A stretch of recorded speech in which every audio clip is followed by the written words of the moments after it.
অর্থাৎ আমাদের কাজ হলো সারা রাতভর মাহবুবের স্মরণে কাঁদিয়া কাটাইয়া দেওয়া, আর আমাদের নিদ্রা হলো বন্ধুর ধ্যানে বিভোর হইয়া যাওয়া। হায়, যদি আল্লাহ তাআলা এই সকল বুজুর্গদের শখ আগ্রহ সামান্যতম ছায়া অদমের উপর ঢালিয়া দিতেন।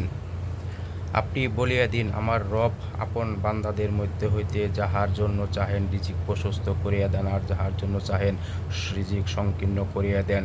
আর তোমরা যাহা কিছু আল্লাহর রাস্তায় খরচ করিবে, আল্লাহ তাআলা উহার বিনিময় প্রদান করিবেন, এবং তিনি সর্বাপেক্ষা উত্তম রিজিক দাতা।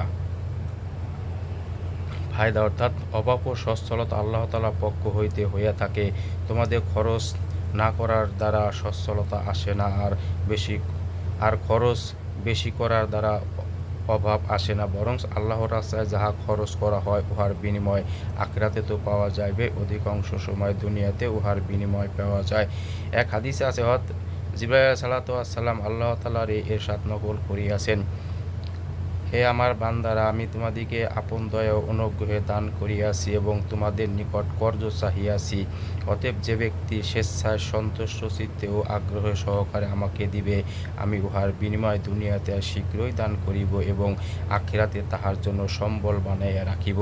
আর যে ব্যক্তি স্বেচ্ছায় দিবে না, বরং তাহার নিকট হইতে আমি আমার দানকৃত বস্তু জোরপূর্বক ছিনাইয়া লইব, আর সে উহার উপর সবর করিবে ও সওয়াবের আশা রাখিবে, তাহার জন্য আমি আমার রহমত ওয়াজিব করিয়া দিব, তাহাকে হেদায়েতপ্রাপ্ত লোকদের মধ্যে লিখিয়া দিবে এবং তাহার জন্য আমার দ্বিধার উন্মুক্ত করিয়া দিব।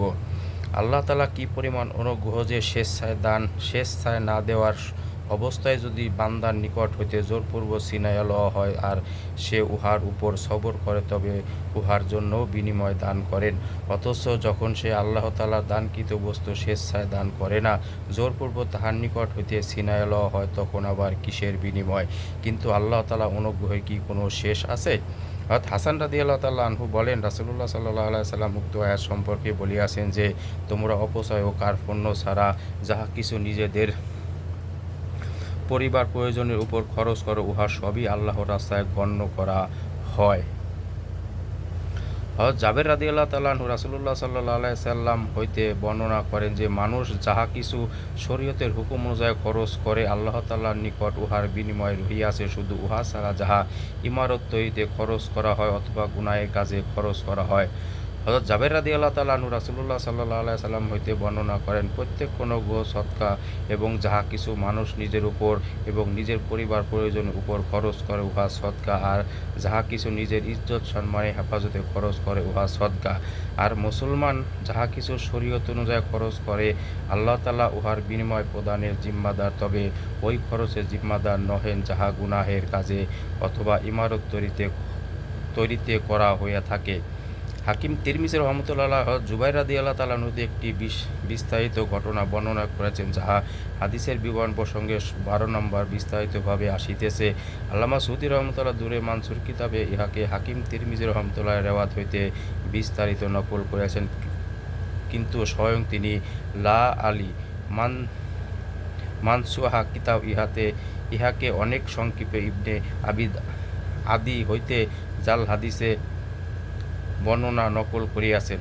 আবু হুরায়রা রাদিয়াল্লাহু তাআলা আনহু রাসূলুল্লাহ সাল্লাল্লাহু আলাইহি ওয়াসাল্লামের সাথে নকল করেন, প্রতিদিন সকালে দুজন ফেরেশতা আল্লাহ তাআলার নিকট দোয়া করেন। একজন দোয়া করেন, হে আল্লাহ, খরচকারী ব্যক্তিকে উহার বিনিময় দান করো, আর একজন আরজ করে, হে আল্লাহ, যে ব্যক্তি জমা করিয়া রাখে তাহার সম্পদ ধ্বংস করো। হাদিসের বর্ণনা ইহা 2 নম্বর হাদিসে আসিতেছে। অভিজ্ঞতাও অধিকাংশ ক্ষেত্রে দেখা গিয়াছে যে, যে সমস্ত লোক দান করে, আল্লাহ তাআলার দরবার হইতে তাহার জন্য সবসময় প্রাচুর্য দরজা খোলা থাকে, আর যে সমস্ত লোক কার্পণ্য করিয়া জমা করিয়া রাখে, অধিকাংশ ক্ষেত্রে কোনো আসমানি আপদ, রোগ, মুকাদ্দস, চুরি ইত্যাদি এমন বিষয়ের সম্মুখীন হইয়া যায়, যাহার কারণে বছরের পর বছর জমা করা সম্পদ কিছুদিনের মধ্যেই ধ্বংস হইয়া যায়। যদি কাহারও অন্যান্য নেক আমলে বরকতে এবং তাহার নিয়তের সত্যতার কারণে তাহার উপর এই ধরনের খরচের আপদ নাও আসে, তবু অপদার্থ সন্তানেরা পিতার জন্য করা সম্পদ যাহা সে সারা জীবন কামাই করিয়াছে, কয়েক মাসে সাবার করিয়া দেয়।